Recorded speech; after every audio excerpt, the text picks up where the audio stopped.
नमस्कार दोस्तों, आप सभी का स्वागत है आपके YouTube channel study with Ravi पर। दोस्तों, आज की इस क्लास में हम उत्तराखंड करंट अफेयर्स पढ़ने जा रहे हैं। फ्रेंड्स, उत्तराखंड करंट अफेयर्स के अंतर्गत हम फरवरी महीने का करंट अफेयर्स पढ़ेंगे, जो दोस्तों हम अपनी मंथली करंट अफेयर्स की क्लास करते हैं। फ्रेंड्स, हमारी इस क्लास में सभी क्वेश्चंस इंपॉर्टेंट और सेलेक्टेड हैं। हम हर एक क्वेश्चन को दोस्तों डिटेल से करेंगे, एक्स्ट्रा फैक्ट्स के साथ करेंगे, जिससे आपका क्वेश्चन अच्छे से क्लियर हो सके और क्वेश्चन से रिलेटेड आपको कोई भी डाउट ना रहे। आपसे रिक्वेस्ट है कि प्लीज़ आप बस वीडियो के एंड तक जरूर बने रहिएगा। अगर वीडियो पसंद आए तो प्लीज़ इसे लाइक करिएगा, दोस्तों में शेयर करिएगा। अगर आपको फ्रेंड्स इसकी पीडीएफ चाहिए तो आप टेलीग्राम चैनल को ज्वाइन कर सकते हैं, जिसका लिंक आपको वीडियो के डिस्क्रिप्शन बॉक्स में मिल जाएगा। तो चलिए शुरू कर लेते हैं आज की अपनी इस क्लास को। पहला क्वेश्चन है दोस्तों और मोस्ट इम्पोर्टेंट है। क्वेश्चन है कि ग्राहक संतुष्टि सर्वेक्षण में उत्तराखंड का कौन सा एयरपोर्ट लगातार दूसरी बार दूसरे स्थान पर रहा है। सही आंसर रहेगा option C, Dehradun airport. Dehradun airport ये दोस्तों ग्राहक संतुष्टि सर्वेक्षण रिपोर्ट में दूसरे स्थान पर रहा है। याद रखिएगा, इम्पोर्टेंट है। आपसे ये भी पूछा जा सकता है कि इस ग्राहक संतुष्टि सर्वेक्षण रिपोर्ट में पहले स्थान पर कौन सा एयरपोर्ट है। तो दोस्तों आपको बताना है गंगाल एयरपोर्ट, कांगड़ा, हिमाचल प्रदेश। तो दोस्तों ये आपका हिमाचल प्रदेश का एयरपोर्ट है जो कि प्रथम स्थान पर रहा है। इस रिपोर्ट को दोस्तों भारतीय विमानपत्तन प्राधिकरण जारी करता है। ये भी चीज़ आपको याद रखनी है। अगला प्रश्न है, विश्व के दूसरे सबसे ऊंचे ट्रैक का शिलान्यास भारतीय प्रधानमंत्री द्वारा उत्तराखंड के किस स्थान पर किया जाना प्रस्तावित है। सही आंसर रहेगा ऑप्शन बी, जनकताल। ठीक है, जनकताल दोस्तों उत्तरकाशी में स्थित है। यहाँ पर विश्व के दूसरे सबसे ऊंचे ट्रक का शिलान्यास प्रधानमंत्री नरेंद्र मोदी जी के द्वारा किया जाना है। ठीक है, तो याद रखिएगा आप, इम्पोर्टेंट है। और नीला पानी घाटी में मुलंगना पास का कार्य भी दोस्तों शुरू किया जाना प्रस्तावित है। ठीक है, इस चीज़ को भी आप याद रखिएगा। अगला प्रश्न है कि हाल ही में उत्तराखंड सरकार ने कितने करोड़ का बजट 2025-26 पेश किया है। तो सही आंसर रहेगा ऑप्शन ए, 1,01,175.33 करोड़। 1,01,175.33 करोड़ रुपए का बजट उत्तराखंड सरकार के द्वारा 2025-26 के लिए पेश किया गया है। और ये दोस्तों उत्तराखंड सरकार का पहला बजट है जिसने 1,00,000 करोड़ रुपए का बजट पेश किया है। ठीक है, मतलब इससे ज़्यादा पेश किया है। ये दोस्तों पहली बार ऐसा हुआ है। और 2001 का जो बजट था, जो उत्तराखंड में पहली बार बजट पेश किया गया था, उसका 24 गुना बजट है इस साल का। ये भी चीज़ आप याद रखिएगा। फ्रेंड्स, हमने 2025-26 का आर्थिक सर्वेक्षण कर लिया है। अगर आपने ये क्लास नहीं देखी है तो प्लीज़ आप ज़रूर देखिएगा। ठीक है, क्योंकि दोस्तों बजट से रिलेटेड हर पेपर में प्रश्न पूछे ही जाते हैं, तो ये एक अपने आप में इम्पोर्टेंट टॉपिक होता है। ठीक है, तो आप ज़रूर देख लीजिएगा। हम इस क्लास में बजट से रिलेटेड कुछ इंपॉर्टेंट पॉइंटों को कवर कर लेंगे। ठीक है, तो पहला है दोस्तों कि राज्य का कुल बजट 2024-25 में जो पेश किया गया था तो वह है 89,230.07 करोड़ रुपए पेश किया गया था। ठीक है, और इस साल के बजट का जो आकार है तो वह है 10,11,75.33 करोड़ रुपए है। और ये दोस्तों पिछले साल की तुलना में 13.38% अधिक है। ठीक है, तो पिछले साल का जो बजट था हमारा, तो इस बजट की तुलना में इस साल का बजट ये 13.38% अधिक है। ठीक है, और आपसे सिर्फ रुपए में पूछा जाए तो आपको बताना है 11,945.26 करोड़ रुपए अधिक। ठीक है, देखिए 2025-26 में कुल राजकोषीय घाटा 12,604.92 करोड़ रुपए है।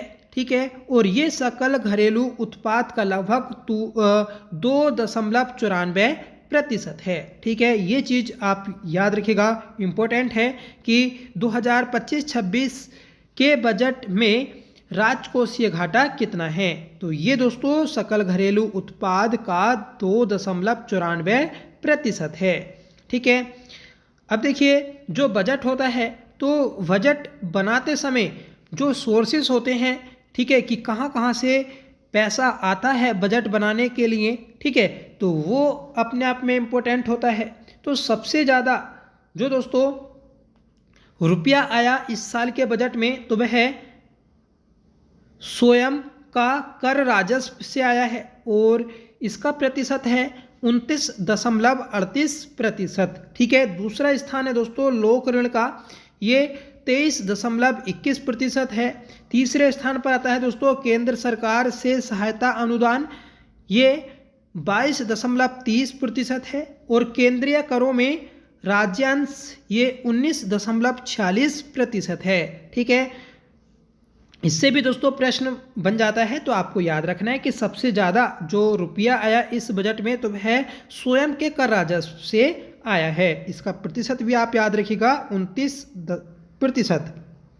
ठीक है, अब देखिए जो बजट है तो बजट ये हमारा खर्च जो होगा तो किस क्षेत्र में कितना होगा और सर्वाधिक किस क्षेत्र में होगा, ये भी आपको याद रखना है। ठीक है, तो सर्वाधिक जो खर्च होना है तो वह वेतन, भत्ते, मजदूरी आदि अनुष्ठान पर होना है। ठीक है, और इसका प्रतिशत है 23.98%। दूसरे स्थान पर है दोस्तों पेंशन जो कि 12.13% है। तीसरे स्थान पर आता है दोस्तों वृत्त निर्माण कार्य, लघु निर्माण कार्य, और इस क्षेत्र में 10.94% खर्च होना है। और चौथे स्थान पर आता है दोस्तों निवेश ऋण जो कि 9.11% खर्च होना है। ठीक है फ्रेंड्स, एक क्वेश्चन बनता है कि हमारे उत्तराखंड में 2 विधानसभा भवन हैं, एक देहरादून में और दूसरा दोस्तों गैरसैंण के भराड़ीसैंण में। तो जो गैरसैंण का भराड़ीसैंण विधानसभा भवन है, यहाँ पर पहली बार जो बजट पेश किया गया था तो वह 2021-22 में पेश किया गया था त्रिवेंद्र सिंह रावत के द्वारा। ठीक है, ये प्रश्न भी आपको याद रखना है। उत्तराखंड राज्य का पहला जेंडर बजट जो पेश किया गया तो वह 2007-08 में पेश किया गया था। ठीक है, जो हमारा बजट होता है उसमें से एक दोस्तों अलग से बजट होता है जिसे हम जेंडर बजट कहते हैं। तो जेंडर बजट पहली बार उत्तराखंड में जो पेश किया गया तो वह 2007-08 में पेश किया गया था। इसमें दोस्तों महिलाओं के लिए, बच्चों के लिए अलग से बजट का प्रावधान होता है। ठीक है, इस साल 2025-26 में जेंडर बजट 16,961.32 करोड़ रुपए है। ठीक है, ये चीज़ आप याद रखिएगा। 2024-25 में यह 14,538.05 करोड़ रुपए था। ठीक है, और पिछले वर्ष की तुलना में इस साल का जो जेंडर बजट है तो वह 16.66% अधिक है। ठीक है, सीधा क्वेश्चन बनेगा कि पिछले साल की तुलना में इस साल के जेंडर बजट में कितने प्रतिशत की वृद्धि हुई, तो आपको बताना है 16.66% की वृद्धि। ठीक है फ्रेंड्स, उत्तराखंड राज्य का GSDP अनुमानित जो है तो वह 4,29,307.53 करोड़ रुपए है। ठीक है, जैसे दोस्तों हमारी GST होती है उसी प्रकार की राज्य की एक अलग से GSDP होती है। ठीक है, ये जो था दोस्तों हमारा GSDP तो 2024-25 में 3,78,244.52 करोड़ रुपए था। 2023-24 में ये दोस्तों 3,32,997.88 करोड़ रुपए था। ठीक है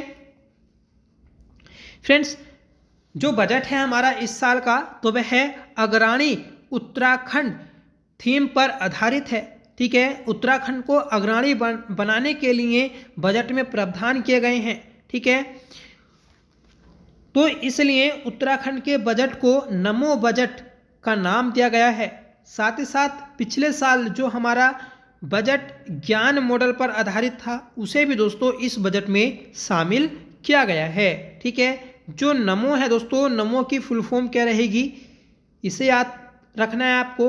तो N4 होगा नवाचार, A4 आत्मनिर्भर उत्तराखंड, M4 दोस्तों महान विरासत और O4 ओजस्वी मानव संसाधन। ठीक है, तो आपको नमो की फुल फॉर्म याद रखनी है, इंपॉर्टेंट है। इस नमो बजट के अंतर्गत दोस्तों आत्मनिर्भर उत्तराखंड सप्तऋषि की अवधारणा दी गई है। मतलब जो हमारा नमो बजट है इसे उत्तराखंड सप्तऋषि अवधारणा के रूप में बनाया गया है।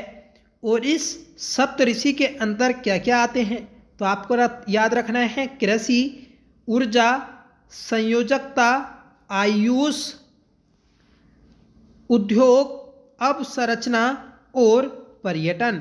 ठीक है, तो ये सप्तऋषि बिंदु आपको याद रखने हैं। ठीक है, तो ये था दोस्तों हमारा बजट जो हमने अपनी इस मंथली क्लास में एक छोटे से रूप में कंप्लीट करने की कोशिश की है। ठीक है, बजट में दोस्तों बहुत सारे क्वेश्चन बनते हैं। ठीक है, हमने उसमें अपना पूरा कि संविधान में कि किस अनुच्छेद में इसका उल्लेख किया गया है, पहली बार किसने बजट को पेश किया, ठीक है, पहले वित्त मंत्री कौन थे, इस प्रकार से हर एक उत्तराखंड के बजट के इतिहास को अच्छे से कवर किया है। तो आप बजट वाली क्लास को जरूर देख लीजिएगा। हमने दोस्तों 38वें नेशनल खेल की भी क्लास कर ली है, उसे भी आप जरूर देखिएगा अपने एग्जाम से पहले। ठीक है, नेक्स्ट क्वेश्चन रहेगा कि हाल ही में उत्तराखंड के किस व्यक्ति को प्रतिष्ठित धनवंतरी पुरस्कार 2024 से सम्मानित किया गया है। तो सही आंसर रहेगा दोस्तों ऑप्शन बी, मायाराम उनियाल। मायाराम उनियाल को दोस्तों धनवंतरी पुरस्कार 2024 से सम्मानित किया है। ठीक है फ्रेंड्स, केंद्रीय आयुष मंत्रालय के द्वारा उत्तराखंड के प्रसिद्ध जड़ी बूटी विशेषज्ञ डॉक्टर मायाराम उनियाल को यह पुरस्कार से सम्मानित किया गया है। ठीक है, तो चिकित्सा के क्षेत्र में दोस्तों ये पुरस्कार दिया जाता है, तो आपको ये नाम याद रखना है। अगला प्रश्न है कि 38वें राष्ट्रीय खेलों 2025 में उत्तराखंड का पदक तालिका में कौन सा स्थान रहा है। ठीक है, तो हमें बताना है कि जो 38वें राष्ट्रीय खेल हुए इसमें उत्तराखंड का कौन सा स्थान रहा पदक तालिका में। तो राइट आंसर रहेगा ऑप्शन बी, 7वां स्थान। उत्तराखंड ने दोस्तों कुल 103 पदक जीते जिनमें 24 गोल्ड मेडल हैं। ठीक है, तो पदक तालिका में उत्तराखंड का 24वां स्थान है, ये चीज आप याद रखिएगा, इंपॉर्टेंट है। सॉरी 24वां नहीं 7वां, 24 में दोस्तों गोल्ड मेडल जीते हैं। ठीक है, देखिए अब बात करेंगे हम 38वें राष्ट्रीय खेलों की। तो 2024-25 में उत्तराखंड में दोस्तों 38वें राष्ट्रीय खेलों का आयोजन किया गया है और उत्तराखंड में पहली बार दोस्तों राष्ट्रीय खेलों का आयोजन किया गया। ठीक है, इन राष्ट्रीय खेलों का आयोजन दोस्तों 28 जनवरी से 14 फरवरी के मध्य किया गया। ठीक है, जिसमें कुल खेल 35 रहे, 33 मुख्य खेल, 2 प्रदर्शनी खेल शामिल हैं। ठीक है, 2 जो प्रदर्शनी खेल हैं तो वह कौन कौन सी हैं, कलारी, पयट्टू और राफ्टिंग। ठीक है, 38वें राष्ट्रीय खेलों का उद्घाटन 28 जनवरी को प्रधानमंत्री नरेंद्र मोदी जी के द्वारा किया गया, जबकि दोस्तों 38वें राष्ट्रीय खेलों का समापन जो किया गया था 14 फरवरी को, तो वह गृह मंत्री अमित शाह जी के द्वारा किया गया था। ठीक है, तो उद्घाटन स्थल और समापन स्थल दोनों आपको याद रखने हैं। ठीक है, उद्घाटन किसने किया, नरेंद्र मोदी ने, समापन किसने किया, तो गृह मंत्री ने किया है। ठीक है, 38वें राष्ट्रीय खेलों का लोगो जो है दोस्तों तो वह सूर्य के बीच में हिमालय को प्रदर्शित किया गया, साथ ही साथ मोनाल के पंख भी लगे हैं। ठीक है, 38वें राष्ट्रीय खेलों की मशाल का नाम क्या है, तो आपको बताना है तेजस्विनी। ठीक है, जो कि उत्तराखंड के राज्य पुष्प ब्रह्म कमल से प्रेरित है। ठीक है, आपसे पूछा जाएगा कि 38वें राष्ट्रीय खेलों का मास्कट क्या है, तो आपको बताना है मोली। और ये मोली दोस्तों उत्तराखंड के राजकीय पक्षी मोनाल से प्रेरित है। 38वें राष्ट्रीय खेलों की जो जर्सी थी तो वह दोस्तों नीले रंग की जर्सी थी। ठीक है, 38वें राष्ट्रीय खेलों का एंथम सॉन्ग क्या था, तो आन वान शान दे सूर्य का प्रमाण दे। ये चीज़ भी आपको याद रखनी है। ठीक है, जो दोस्तों उत्तराखंड ओलंपिक संघ है इसके अध्यक्ष हैं श्री महेश नेगी। ठीक है, तो उत्तराखंड ओलंपिक संघ के अध्यक्ष आपको याद रखने हैं। ठीक है, IOA की अध्यक्ष कौन है, आपको बताना है PT ऊषा। ठीक है, राष्ट्रीय खेलों की मेजबानी करने वाला उत्तराखंड भारत का 12वां राज्य बना है। ठीक है, अब देखिए जो अगले राष्ट्रीय खेल होंगे 39वें, तो वह 2027 में प्रस्तावित किए गए हैं मेघालय राज्य में। मतलब जब 38वें राष्ट्रीय खेलों का समापन हुआ तो जो राष्ट्रीय खेलों का ध्वज था तो वह मेघालय को सौंपा गया और मेघालय में ही 2027 में 39वें राष्ट्रीय खेल आयोजित किए जाएंगे। अब देखिए 38वें राष्ट्रीय खेल तो उत्तराखंड में हुए, जबकि 37वें राष्ट्रीय खेल कहाँ पर हुए थे, तो आपको बताना है गोवा में। ठीक है, 36वें राष्ट्रीय खेल कहाँ पर हुए थे, तो आपको बताना है गुजरात। अगला प्रश्न है कि हाल ही में उत्तराखंड साहित्य गौरव सम्मान प्रथम उत्तराखंड साहित्य सम्मान से सम्मानित किया जाएगा, तो ये किया जाएगा दोस्तों ऑप्शन C सुभाष पंत को। तो सुभाष पंत को प्रथम उत्तराखंड साहित्य सम्मान से सम्मानित किया जाएगा। 25 फरवरी 2025 को उत्तराखंड भाषा संस्थान द्वारा वर्ष 2024 के लिए उत्तराखंड साहित्य गौरव सम्मान दिया गया। ठीक है फ्रेंड्स, प्रथम उत्तराखंड साहित्य भूषण सम्मान श्री सुभाष पंत को दिया गया है। ठीक है, यह एक कथाकार हैं, याद रखिएगा। इनकी प्रमुख रचनाएं हैं एक रात का फासला, छोटा हुआ आदमी, एक का पहाड़ा, पहाड़ चोर, मुन्नी बाई की प्रार्थना, पहाड़ की सुबह, सुबह का भूला, सिंगिंग वेल और 21वीं सदी की दौड़। ठीक है, तो ये इनकी प्रमुख रचनाएं हैं, याद रखिएगा सुभाष पंत। अगला प्रश्न है उत्तराखंड कैबिनेट ने भू कानून के प्रस्ताव को कब मंजूरी दी है, तो ये दी गई दोस्तों 19 फरवरी 2024 को 2025 को। ठीक है, 19 फरवरी 2025 को भू कानून के प्रस्ताव को मंजूरी दी गई। ठीक है, याद रखिएगा आप, इम्पोर्टेंट है। जो दोस्तों आपका ये भू कानून लागू हुआ है तो ये 13 राज्यों में लागू रहेगा। ठीक है, इस भू कानून में क्या है कि जो दोस्तों बाहर के लोग हैं, जो अन्य राज्यों के लोग हैं या फिर कोई विदेशी लोग हैं, तो वह उत्तराखंड में ज़मीन नहीं खरीद पाएगा। ठीक है, इसी के लिए ये नया भू कानून लाया गया है। देखिए, नए भू कानून के तहत हरिद्वार और उधम सिंह नगर को छोड़कर बाकी 11 जिलों में बाहरी राज्यों के लोग कृषि और बागवानी के लिए ज़मीन नहीं खरीद सकेंगे। ठीक है, तो याद रखिएगा, इम्पोर्टेंट है। इसमें हरिद्वार और उधम सिंह नगर छोड़ दिए गए हैं, यहाँ पर अन्य राज्यों के लोग कृषि और बागवानी के लिए ज़मीन खरीद सकते हैं।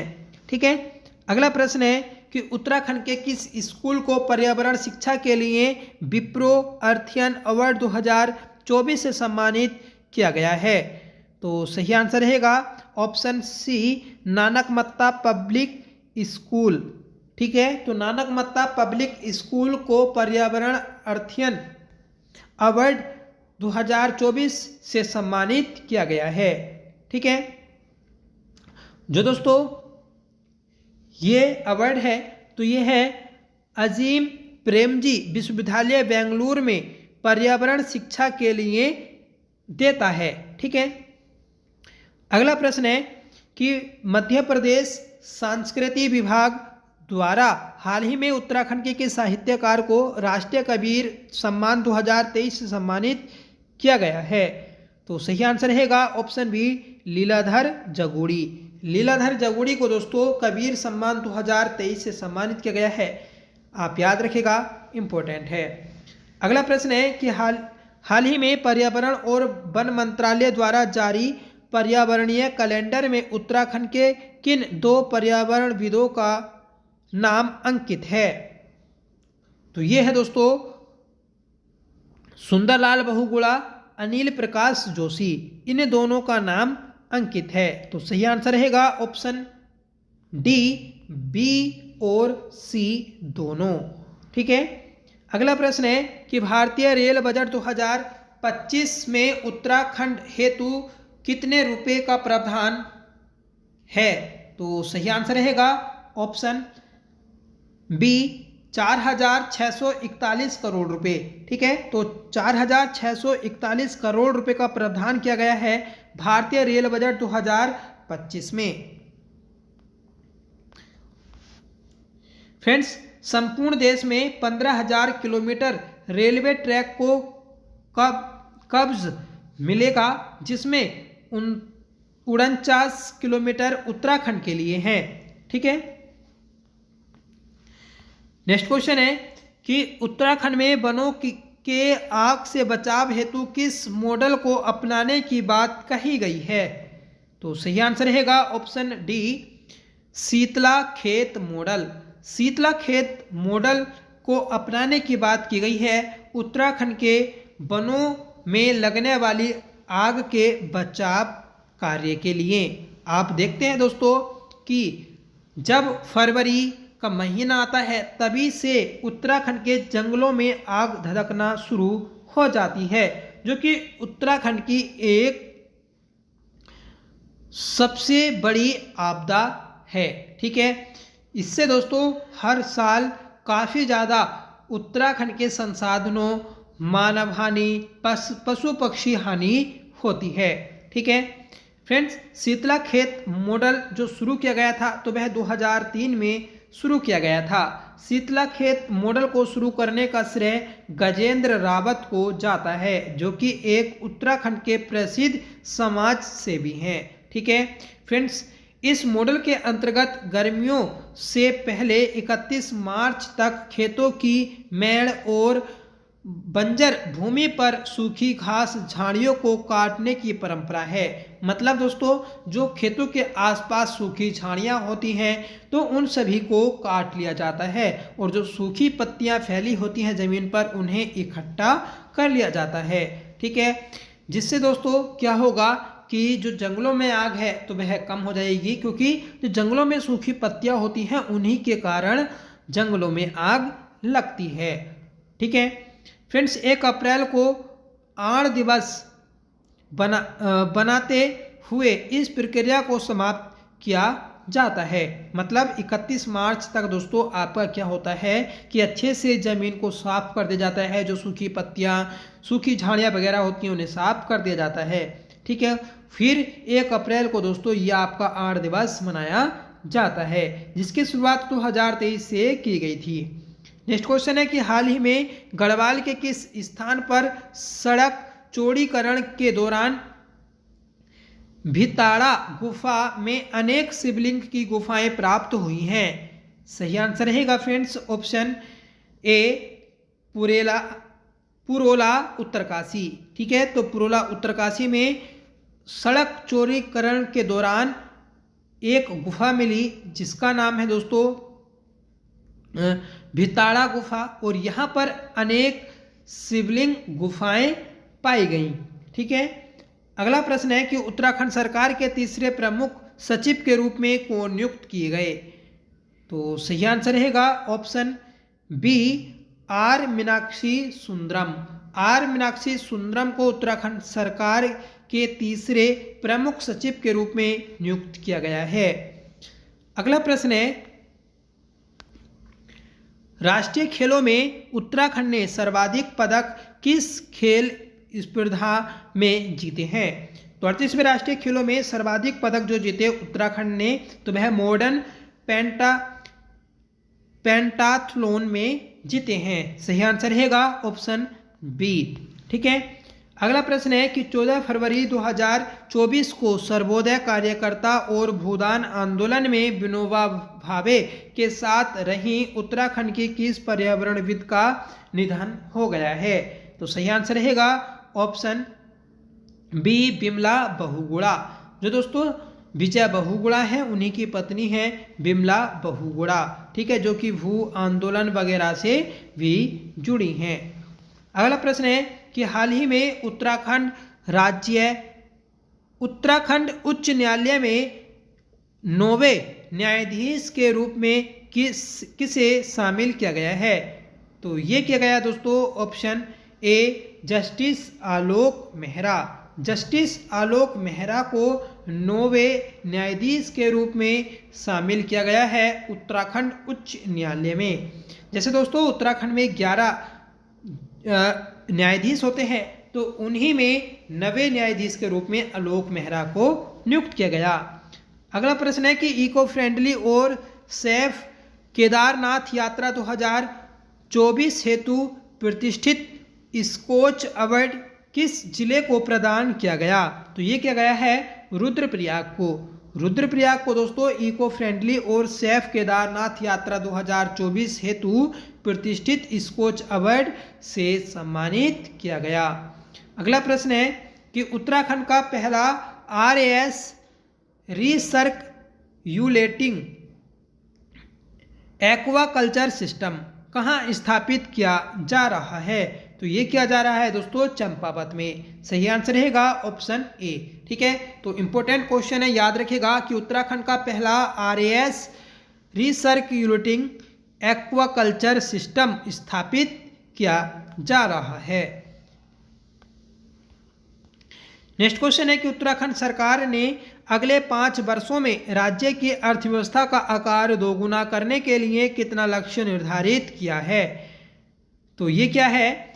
ऑप्शन डी, 5.7 लाख करोड़ रुपए।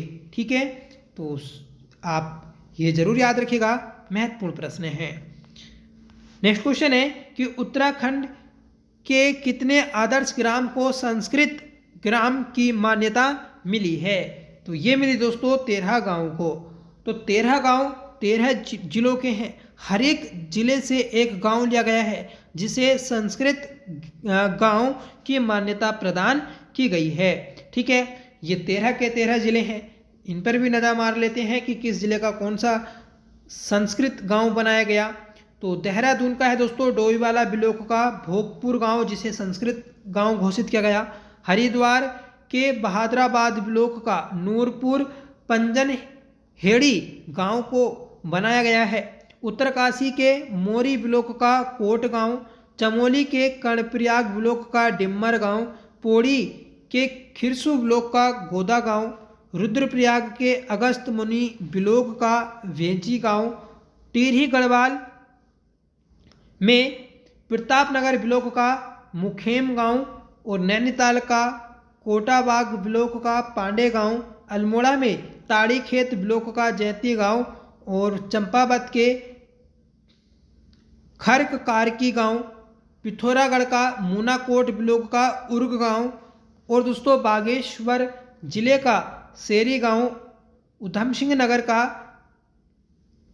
खटीमा ब्लॉक का नगला तराई गांव। ठीक है, तो ये 13 जिलों के 13 गांव थे जिन्हें संस्कृत गांव बनाया गया है। आपको किसी भी जिले का पूछा जा सकता है कि उत्तरकाशी के किस जिले का आदर्श गांव बनाया गया है, या फिर ऐसा पूछा जाएगा कि नंगला गांव को आदर्श गांव के अंतर्गत संस्कृत गांव बनाया गया है, यह किस जिले में स्थित है। ठीक है, तो इस प्रकार से भी प्रश्न बन सकता है। तो ये थी दोस्तों आज की हमारी क्लास, जिसमें हमने फरवरी महीने का करंट अफेयर्स देखा। हमने दोस्तों जनवरी के करंट अफेयर्स को भी पढ़ा। आपने अगर वह क्लास नहीं देखी है तो उसे भी आप जरूर देख लीजिएगा, ठीक है। हमने दोस्तों बजट पर और राष्ट्रीय खेल पर भी क्लास कर ली है, जो कि आपके करंट अफेयर्स के एक मोस्ट इम्पोर्टेंट और ट्रेंडिंग टॉपिक है, ठीक है। हम दोस्तों प्रयास करेंगे कि आपको रेगुलर करंट अफेयर्स की क्लास दी जाए। जो आने वाली आपके एग्ज़ाम हैं उनमें दोस्तों करंट अफेयर्स पूछा जाना है, ठीक है। तो आप करंट अफेयर्स पढ़ने के लिए हमारे चैनल से ज़रूर जुड़िएगा, आपसे रिक्वेस्ट है। आज का जो होमवर्क है तो वह आपको बताना है कि उत्तराखंड कैबिनेट ने भू कानून के प्रस्ताव को कब मंजूरी दी है, ठीक है। तो चलिए मिलते हैं अगले क्लास में, तब तक के लिए bye. Thank you so much for watching. जय हिंद।